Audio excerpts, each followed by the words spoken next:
Hi, good morning, and welcome to the session today in which we're covering the unit Managing Communication. We are at a stage where we've covered 3 learning outcomes on this particular unit, and today we are going to cover the last one,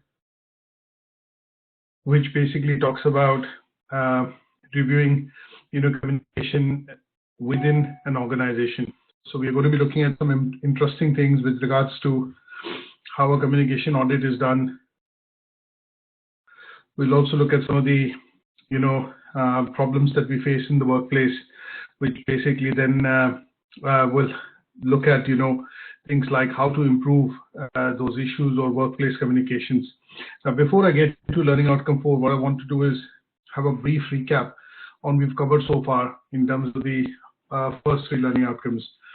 Now, in the first one, what we did was in this particular unit, we basically looked at understanding how information and knowledge is essentially, communicated within the organization. What is the need for information and knowledge, and how this need for information and knowledge is basically different for different stakeholders.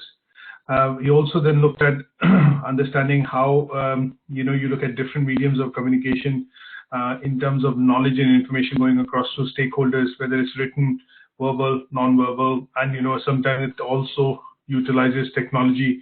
And then we looked at potential barriers of, communication, which could also be affecting, the flow of communication or information happening within the organization to the stakeholders. In the second learning outcome, we looked at, studying the various factors which have an impact on workplace communication. And these factors included factors like the organizational structure, the culture, and the value of the organization, how technology has become an enabler in communication nowadays, and how this can be then used to, send, receive communication effectively within an organization. We looked at some of the hindrances sometimes which can be caused because of technology or failures in technology, and how this then hinders the communication process. Lastly, in learning outcome 2, we briefly covered things like policies and procedures which organization have, and if you are interested with the responsibility of being a spokesperson, or you are sending out communication from within the organization, you sometimes see organizations, businesses have handbooks, staff handbooks, things like that, and which tend to be fall into something called the policies and procedures when you are communicating on behalf of a business or a company, when you utilize formal processes of communication. In the third learning outcome, we looked at basically and paid emphasis on something called interpersonal communication, and this is where we discuss things like face-to-face communication, meetings that you have, briefings that you have, and we looked at communication skills. We looked at a bit of a SWOT that I suggested that you need to be able to do on your strengths and weaknesses on communication first, and then look at asking somebody in your friends and family to be able to do a skills audit in order for you to be able to identify the gap areas from SWOT, and then also from the skills audit, and then put that into some sort of a personal development plan. I did send you a bit of a handout on interpersonal theories of communication, and this is the theoretical bit which is required to be included in learning outcome 3. There are various theories of interpersonal communication, and what I did was I sent you a bit of a handout to look at least 3, so that at least you're aware that how these theories work, how they've evolved over the years, and how they are then used in the modern context in the business or in an organization. Lastly, what we are looking at doing is primarily, in the learning outcome 4, we are going to be looking at doing a review of how communication strategy or communication as a process works within an organization. And here the idea would be to look at something like a communications audit.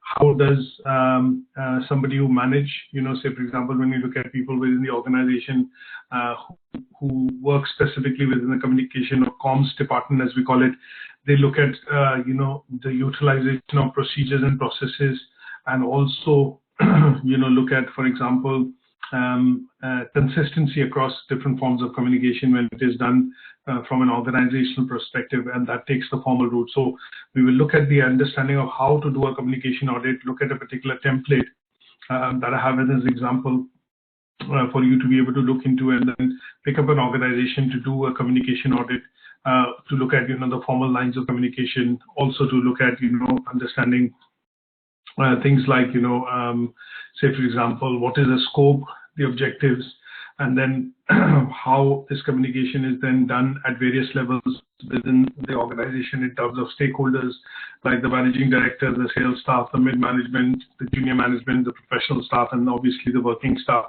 And then what you need to do in that particular audit would be to try and understand and ask the same questions to see if everyone in the organization has the same perspective and the same understanding on what that means. So things like mission and vision should translate into the same, you should have the same meaning when it is asked from different people within the organization.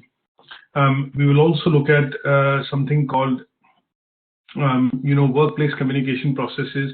Sometimes we do see within the organization there are lots of issues, conflicts which arise, and then what we want to be able to do is use some of these policies and procedures to be able to solve these, issues or problems that we get to have within workplace communication.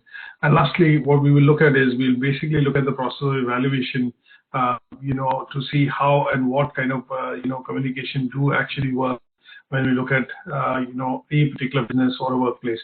Now, in this particular learning outcome, one of the key things that we will cover first using PowerPoint slides, which I will start on now, would be to understand the various theories of organizational communication. In learning outcome 3, we studied theories of interpersonal communication, and in this particular learning outcome, what we're going to be doing is basically studying something called the theories of, organizational communication. So this is the bit that we will start off with first, and then we will get on with some of the others, in which I will show you some formats and templates which can be used to solving or addressing workplace problems, and also how to do a communications audit. So let's start with the presentation. Now, there are 3 classical theories of communication within an organization, and they were Taylor's theory of scientific management, Faisal's theory of administrative theory, and then we have Weber's theory of bureaucracy. So these 3 theories over the years have undergone a lot of change, but let's understand the bit of a overview.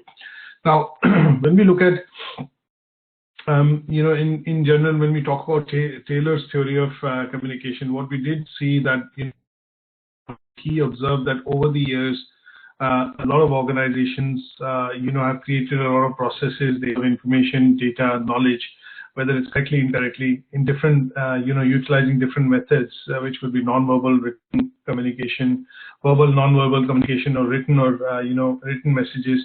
And this then tend to be kind of, understood to portray, various things like, tasks and goals within the organization. So here the core theme was that it is primarily centered around passing the message over, or sending the message across the different types of people within the organization. Now, the assumption in this particular theory was that communication is central to the existence of the organization. You will see that there are some companies or some businesses in which there is a lot which rides on communication. An example that I will give you is, for example, when you look at a company which is involved in customer services or operations, you will see that here the speed at which the communication happens, the accuracy of communication, and how much information is available at what level determines the success and the closure of the objectives within the organization. So here it will be safe to say that communication is central to the existence of the organization. You will also see that organizational communication sometimes is a complex process. That means there are people which create the message, there are people which translate and transmit the message, and there are people which basically receive it, interpret it, and then execute that message, implement this message. So that is why in this case the assumption is that the process of communication across the organization is a complex process. And sometimes you will see that because of the use of what we saw in theories of interpersonal communication, use of jargons, acronyms, technical terms, sometimes some people can also have a misunderstanding of what the message is, and because of which sometimes misunderstandings are defined as something which is what we will say is instances where people who have received communication do not yet understand the meaning of the situation or for which it has been communicated. So here it tends to kind of affect the efficiency and efficiency of the organization, and to a certain extent affects the achievement of the overall goals and objectives. So we will define misunderstanding with an example that sometimes if your boss, for example, or your line manager in the organization essentially says that these are the 3 tasks which need to be done today, but he does not define, for example, the task which is urgent and important or which needs to be done first and then followed by others. Now, his assumption is that when he gives the task over to you, you'll be able to, kind of understand and decipher from that this is important and that needs to be delivered first. But when he checks with you during the course of the day or towards the end of the day, he finds that you have done the task which was least important first, and then the others are still pending. So here, the misunderstanding primarily happens because because he wasn't very clear in terms of communicating what was required to be done first, but also because his idea was that you will understand, but in this case, obviously, you have interpreted the information that is provided to you slightly differently, and this then leads to something called misunderstanding. Constructs that we look at when we look at Taylor's theory of scientific approach. Sorry, the 3 important constructs. One is, it kind of relates to something called the organization identification, which is the process and the product. It also relates to something called job satisfaction, and the third part will be communication satisfaction. So the organizational process and product is defined as, basically the core of the identity of the organization. So here, everyone who works within the company understands what processes the company follows, what are the products and services it provides, who are the main customers and the stakeholders. And in that sense, all individuals have a very good understanding of what they're expected to do when it comes to organizational process of communication. Now, in terms of this translates into job satisfaction, here the employees who receive communication feel fulfilled in their job and are able to execute that properly because their understanding of what is being expected from them in terms of process and delivery is actually happening, and because of which they are generally seen to be happy employees within the organization. Now, if for some reason you do not see that happening and you have misunderstandings in the sense that you're not able to interpret information correctly, you will see that this then links to something called absenteeism or people leaving the organization because they feel that the management expects and communicates one thing, but they expect something other. And because of the mismatch, you will see that negative effect of this is that the employees end up leaving. The third construct is basically that here in terms of the channel and the message is appropriate in terms of communication, and what generally is seen is that the information provided by the manager or the management is generally reaching the individuals, and because of which they are able to complete their jobs effectively. There is something which we look at, which is called the Communications Satisfaction Index, and this is basically consisting of 8 factors, which basically define if the whole process is taking place within a conducive atmosphere. That means, the message is right, the channel to communicate the message is right or conducive, and the climate in which, that means the temperament, tone, and the reception of the message which is happening in this particular climate is absolutely optimum. So these 8 factors, which are then broken down and kind of help, in the superior, effective, and efficient process of communication, are called factors of communication satisfaction, or CSQ. Now here, these factors are elaborated and bulleted them, mention them in terms of the bullet here. They include things like climate, relationships to your supervisors, how closely you are working within the organization, what kind of the message that you receive, what is the quality of it. That means if you receive an email, face-to-face, a video, a memo, a written notice, whatever it is, whether the message is coming from horizontal or informal communication. That means is it coming from your peer or somebody who's a colleague with you within the department or the organization, and your relationships with subordinate, and also personal feedback. Sometimes you will see within the organization is that if you're sitting in a meeting and you do not understand something, instead of cross-checking or asking a question, what you tend to do is you ask a colleague over your shoulder, sitting beside you, to say, okay, I didn't understand that, or I missed it. Could you help me get that meaning, or can you get me to understand that, rather than asking a question to the manager. So this then depends on something which is your relationship with your subordinates, and also, you know, how good you are in terms of communication with people that work on a daily. Now, the primary goal in all organizational communication theories will be to look at reducing misunderstandings through communication. Now, communication is a complex process. Sometimes you will hear that, you know, it is an art, it is a complex process. Sometimes if the channel is not right, or if the communication does not reach you on time, or for example, if the meaning or the message of the communication is ambiguous, it can lead to misunderstandings. So the primary goal is to look at understandings. And here, these three theories actually then come into play to basically look at showing how this problem is addressed.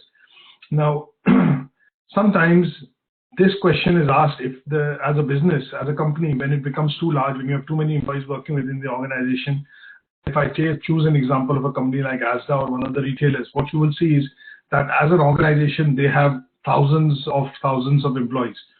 Now, if you imagine in this, if the HR manager or if somebody in the organization, like a manager, has to send important message across, and if that message does not go across to all the employees in the organization and they do not get that as the same meaning, then look at the potential problems the organization, you know, face. So here, these three theories that we are going to look at will primarily, you know, focus on things like the functions, and here they tend to describe, explain, predict, and control the approach in which the message will be received, you know, what kind of an effect it will have, and then how you will be able to predict and control the you know, effect of that particular message amongst the audience.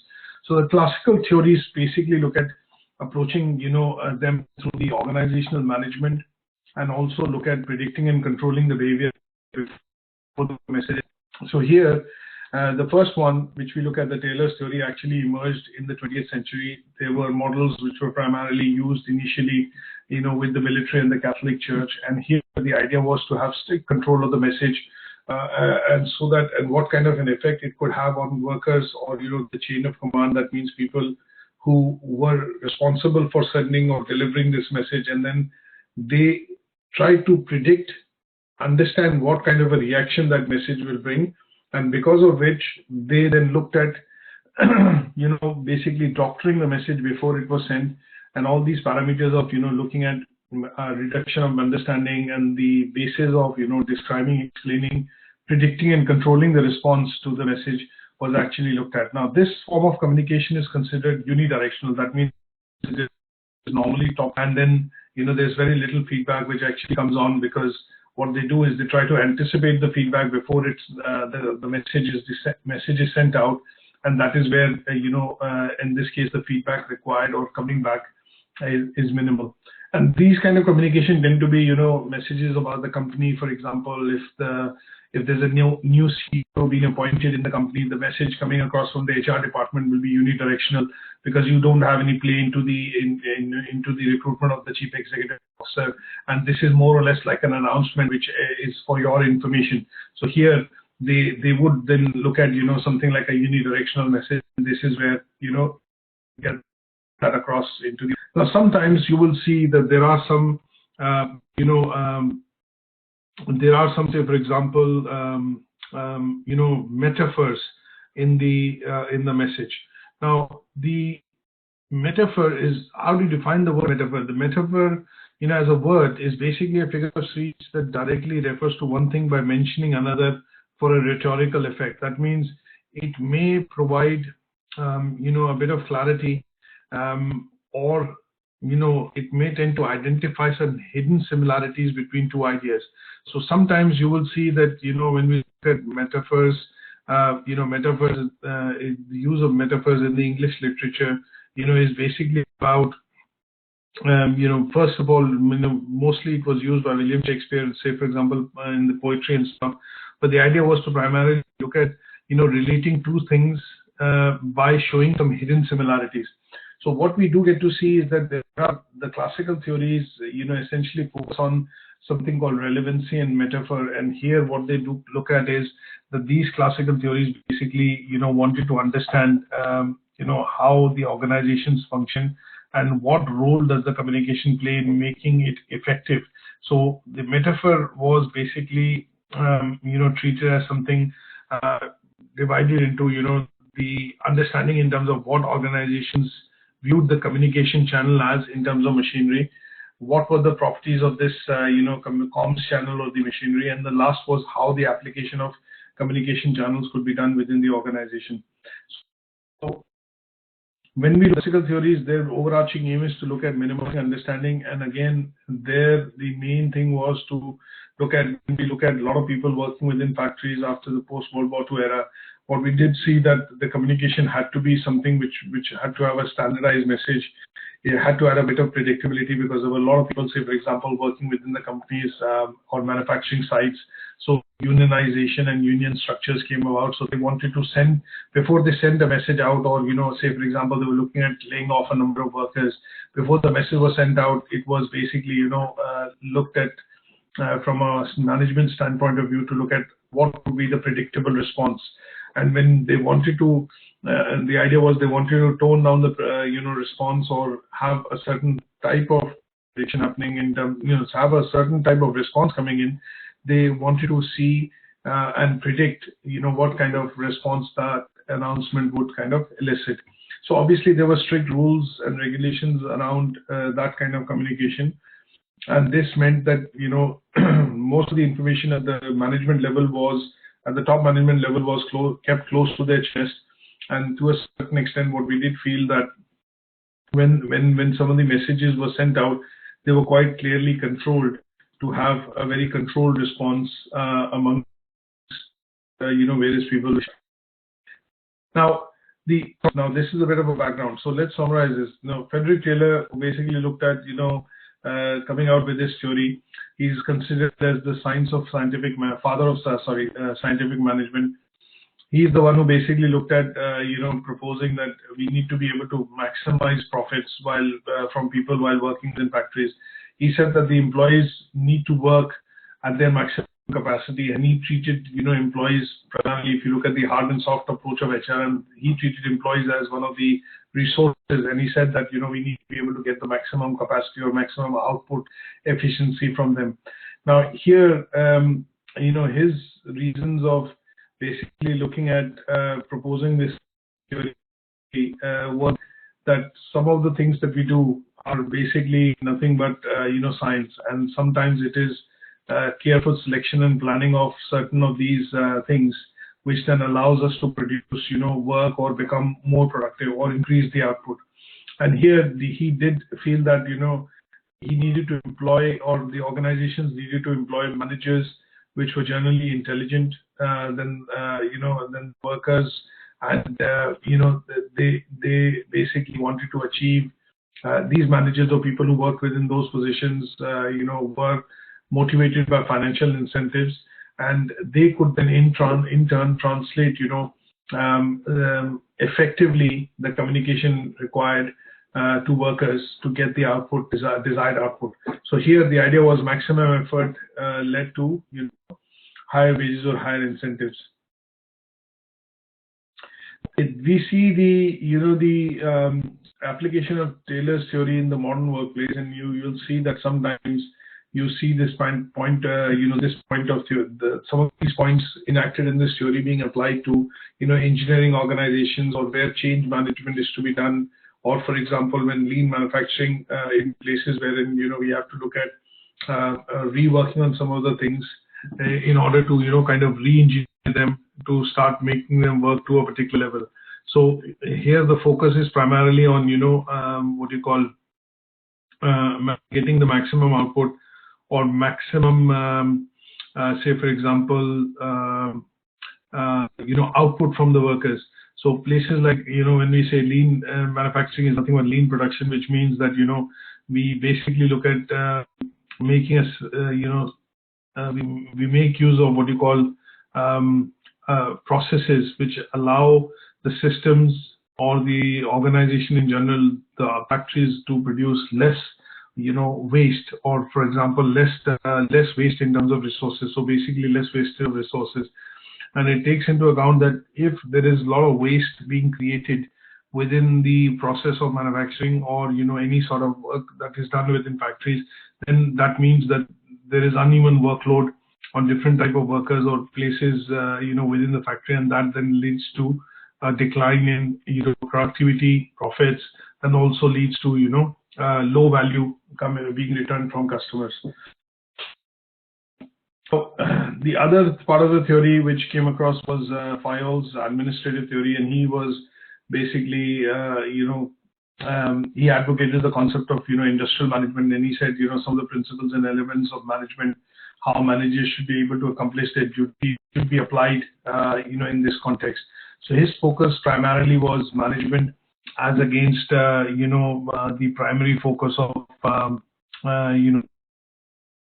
which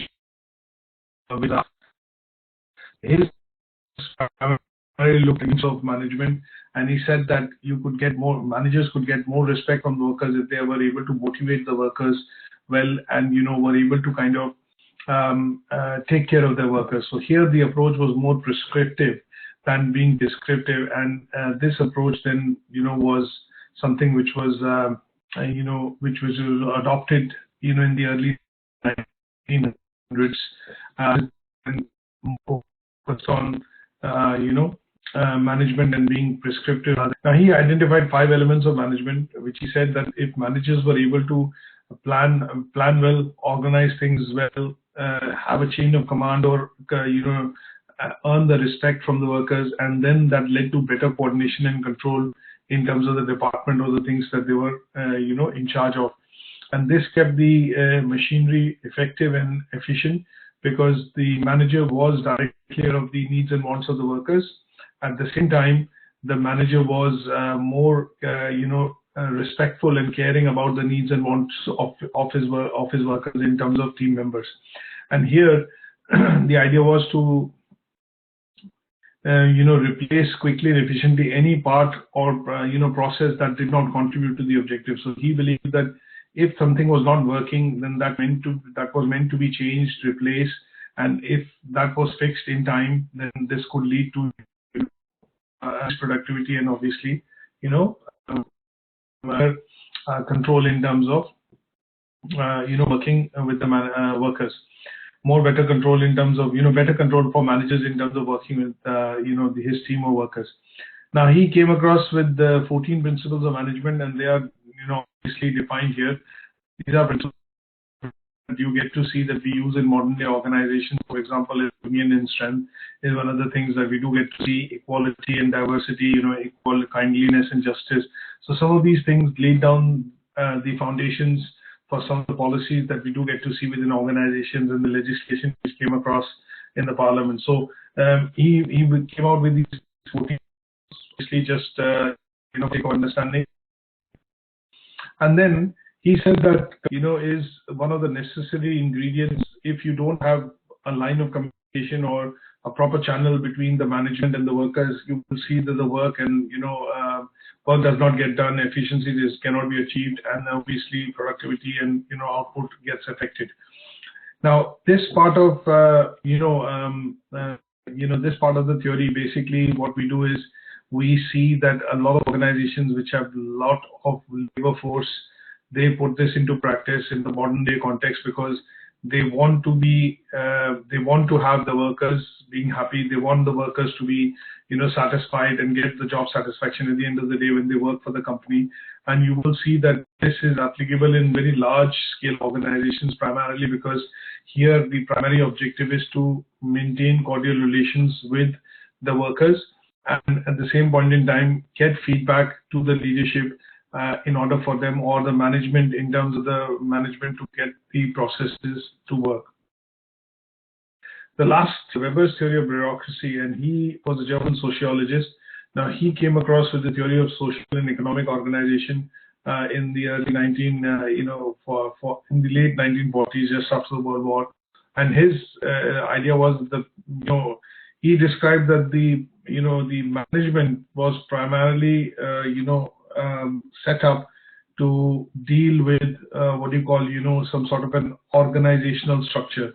So his primary focus was structure. He said that within an organization, if the structure is not there and there is no hierarchy within the organization, then it will be difficult for the organization to achieve productivity, efficiency, and the output.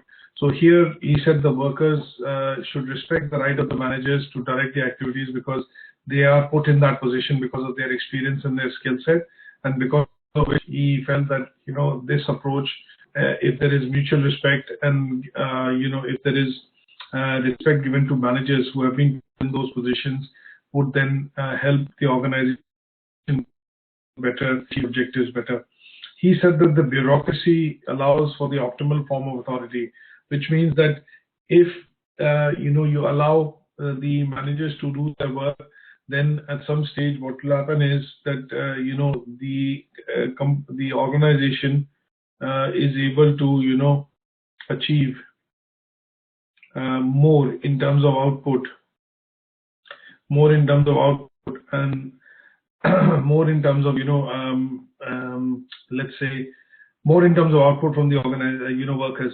Now, the word bureaucracy, if I have to just define that, just to simplify this, would be that it refers to a body of non-elected government officials and an administrative policy making group. That means within the organization, he felt that before you look at let's look at an organization. You look at a company like, for example, going back to ATHE. Now you look at a company like ATHE, which is a large retailer in the UK, part of Walmart Group. What we do get to see is that within this company, you have a lot of management structures. These management structures are instituted because they want to be involved in, because there are lots of people who work within the organization. There are stores, they have people within the head office, branch offices, regional offices, different stores across the country, about 2,000 plus stores. So the idea here is that they set up what you call the non-administrative working groups or management structures, which allow these structures to create policies, procedures, or create what you call the working policies, procedures of how the stores will be run, how the offices will be run, how purchasing will be done, or basically the procedures which are set. Now, in this case, what tends to happen is this particular body or the management group is then managed, is then responsible for managing the various departments. So an example here would be that you look at in ATHE, there will be different departments like HR, administration, security, warehousing, purchasing, marketing, sales, stores, store service teams, customer service. Now these are all large departments. Now this setting up of these large departments will help manage store operations or the various type of operations which happen in different locations of the ATHE store. So here this bureaucracy, in the sense that these departmental structures which have been put into place by the organization, helps them better manage and administer this large company or the large sections of the business of the company.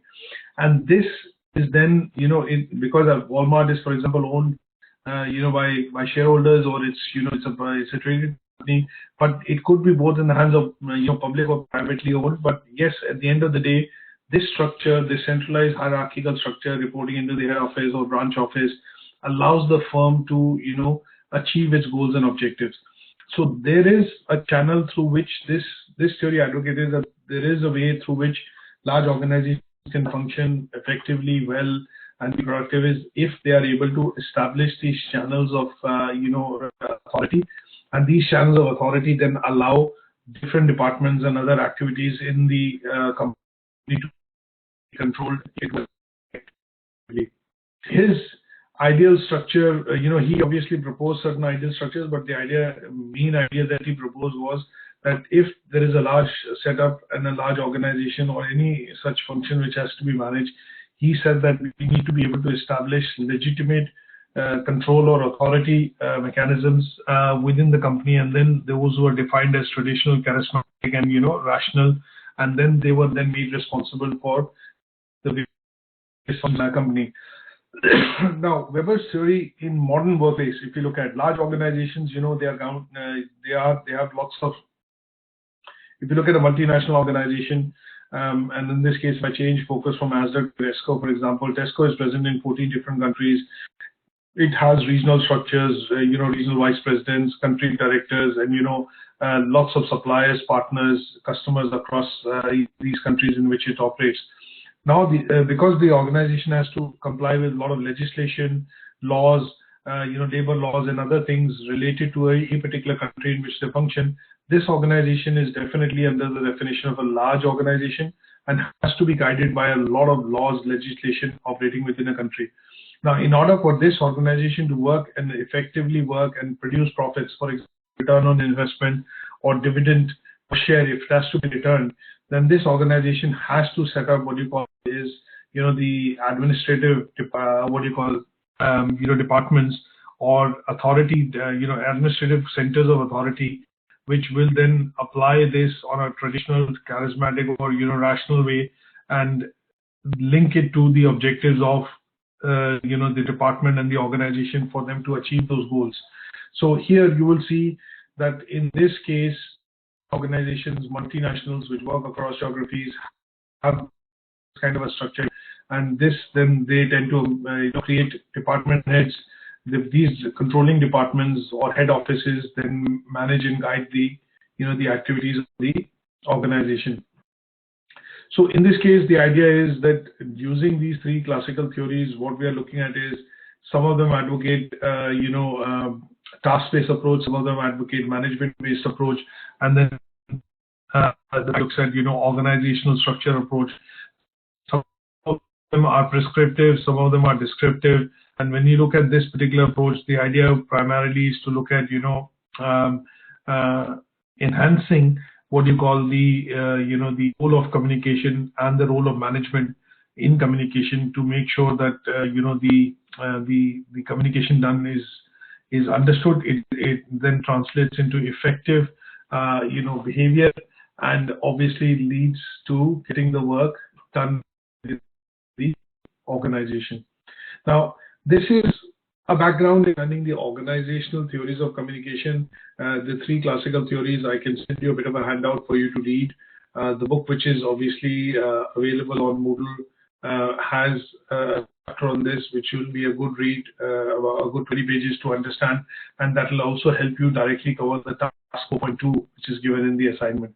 So some of these theories over the years, have been, this is the classical, these are the classical theories, but some of the theories have, changed, and they have, say, for example, different, meaning when it is applied towards, I would say, modern day organizations, and this is something that can be covered for this particular task. Now, let's very briefly look at, communications audit. Now, why is a communications audit done? How is it done? And, why do we need the communication audit within the organization?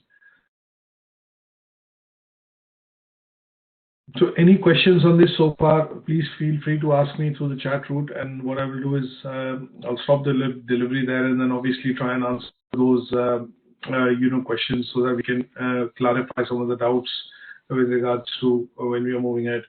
Now, let's look at why is there a need for doing communication audit? When we look at communication audit, sometimes within the organization, you want to know that, how is the information understood? Why does the communication not happen, or is not understood by some people? So sometimes what you will see is the senior management employ a strategy within the organization to improve communication, and this is done by looking at taking input or feedback and evaluating how the the channels of communication are working through the route called something. Through a route which is something called communication audit. Now, this is a strategic exercise that an organization can do, once a year or once in 3 years. And the idea here is that they want to look at, getting systematic, formal and informal review of how the communication practices are within the organization. Now, in terms of understanding this can be a process which is done in different organizations differently, and sometimes you will see that organizations, they outsource this as an activity to a third-party company. In some cases the HR department does it, in some cases the marketing or PR department does it, because they want to have a good understanding in terms of how the channels of communication are working, and which channel is a preferred channel today when we look at the process of getting or consuming information. In today's world, social media is one of the channels through which a lot of people consume information. You will see technology is an enabler.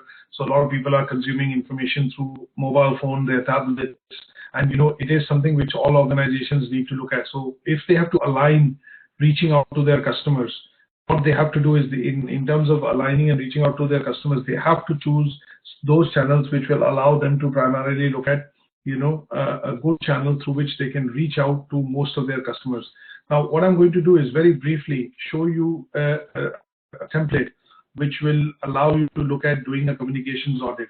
Now, if you look at this particular template, which I'm going to obviously email over to you, my suggestion would be to try and use this as a template to pick up a company and see what and how you can do the communications audit. The other thing that we have to look at covering, is workplace problems. So there are two templates which I can send across. This is a local, template which has been developed by a company called Marketing Dojo, and they have a bit of an initial opening letter and then some questions which they will send across to all, different stakeholders for them to answer, and then they will tally these answers to see what are the best methods through which they are able to, understand this information. So this is quite a detailed audit. But in some cases, what we have to do is we have to look at defining the methodology, send it across to a number of people, do some interviews or multiple choice questions, and see how the information is understood and what are the various meanings of this information when we look at their understanding on a situation. So when we look at considering that place would basically look at that process would essentially look at the process of audit. Last but not the least, what we want to understand, how do we improve workplace communication? Now, there are various ways through which we can improve workplace communication, and some of these ways include things like, a lot of companies do surveys to get feedback, and the feedback is primarily collected to see what areas of contention, to see that these do not lead to issues or problems in the future. So you would, as a new technology or a new process being introduced, sometimes you will see that organizations actually put a training process in place for everyone to go through that training to understand the rationale, the logic behind why this new process is being introduced, how it will give streamline some of the other activities which were being done or associated with it. And last but not the least, how it will translate into effectively capturing all the required things and make the process easier, faster, smoother, or, say, for example, in some cases, cleaner. So a lot of government departments put a lot of processes in place. They ask you, when you go to a website, for example, sometimes you will see the website will, when you're closing the website down, they will ask you to basically say, can you participate? Essentially capturing how your interaction with the website was. Were you able to find the information? Was the information relevant? And last but not the least, were you able to accomplish what you came in to do on the website, whether it was information form or any sort of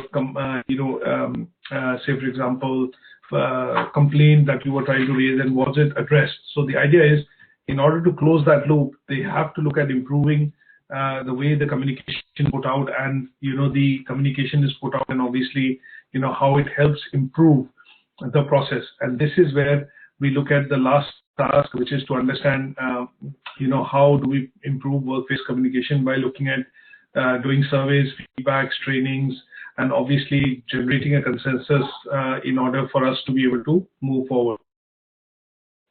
So with this, I think we are covering Learning Outcome 4, and this allows us to look at the overarching message of Learning Outcome 4 is to understand the purposes of reviewing the processes within the organization, the communication processes within the organization, and that is primarily done through an audit.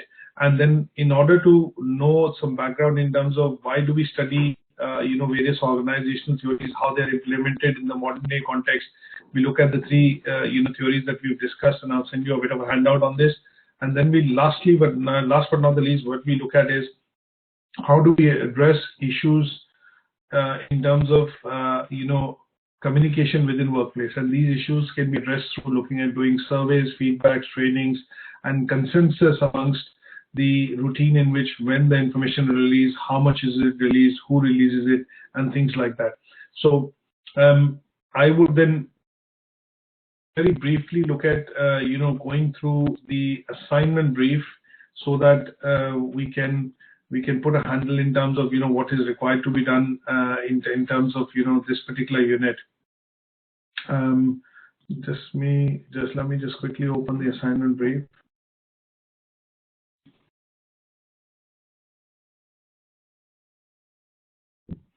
So in the assignment brief, what we are looking at is specifically for learning outcome 4, which is primarily covered in the activity 2. Here, content in the assignment, that what they are asking you to do is you're acting as a training manager. There are some delegates which are coming to the training, and you've been asked to review the delegates training pack. So in order for you to be able to review that training pack, what you're looking at doing is you're doing a communications review or an audit, and that has to be carried within an organization of your choice. You could make a fictitious organization, or you could pick up a company and then do a communications audit in that, and then accomplish and answer the task.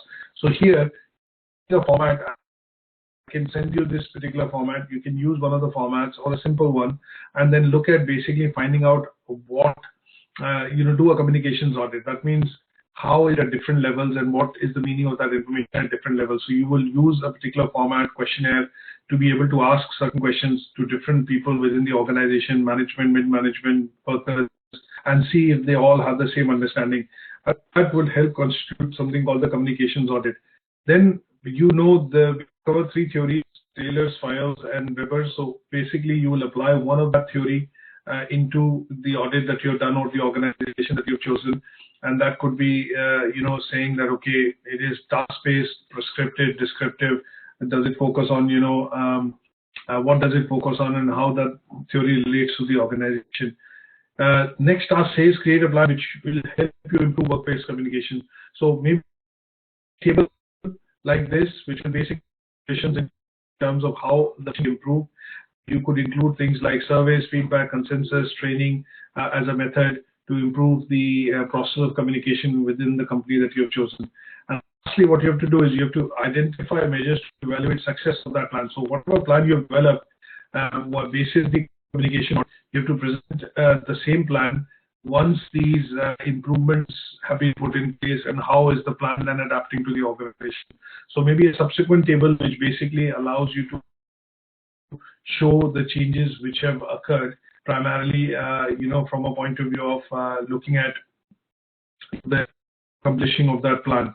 So that will help cover this particular task to the assignment and learning outcome 4 in particular. So if you have any questions or any queries, then please do let me know, and you can ask. So that what we can do is we can discuss. I can obviously send you some additional handouts for you to be able to read and then appropriately address those tasks. Now, one of the key things which I will mention is that when you look at doing the task 4.4, which is evaluate the measures, identify measures to evaluate the success. So here you might need to kind of add your mentions to the policies and processes which have been picked up in the communication audit are not followed, or how the policies and process will be followed in this case for improving the plan of communication in the workplace. And that would basically then put some towards the end. What you will do is you'll put some factors, will define the success rate of that plan. So you'll have to say that if this plan is implemented, it'll help in reducing the conflict or misunderstandings in terms of communication within the organization or within a department. It could say that this will involve or then evoke active participation by team members when say for example goals are being set, or for example targets are being given. So if it's a sales situation that you're picking up, it could be that in order to get a consensus and in order to make the plan successful for achieving the target for the year, all the sales managers will need to have the same understanding of what the target is, what the major goal has been set within the organization, and how this goal can be achieved. So their understanding of the goal has to be similar, understanding of the target has to be similar, and each and everyone has to contribute to be able to achieve that target. They have to individually achieve their own sales goals, and once they achieve their own sales goals, the overall organization target can be achieved. Now, you could suggest methods like, reduction of conflict would be that each sales manager is given an area or a territory in which they are able to function, and they should not be approaching customers in others' territory, and that would avoid conflict. So these are success measures that you are putting in place, or at least defining that these could be success measures which are required by the sales managers to be able to follow, so that the communication is clear, there are no conflicts, and at the end of it, you're able to achieve your goals. So with this, I'm going to stop here, in terms of today's session. I hope you have understood the details that we've discussed for Learning Outcome 4, and I look forward to receiving the draft of the assignment, within the next week. I know that 27th is bank holiday, so if you can send over a draft of the assignment on the 27th, then I'll be able to look into it and give you some feedback with regards to if there are any changes required. Once again, thanks for the session today, and please expect to get the copy of the recording and the details shortly, and we'll also email and put up on the modal. Thank you, and bye for now.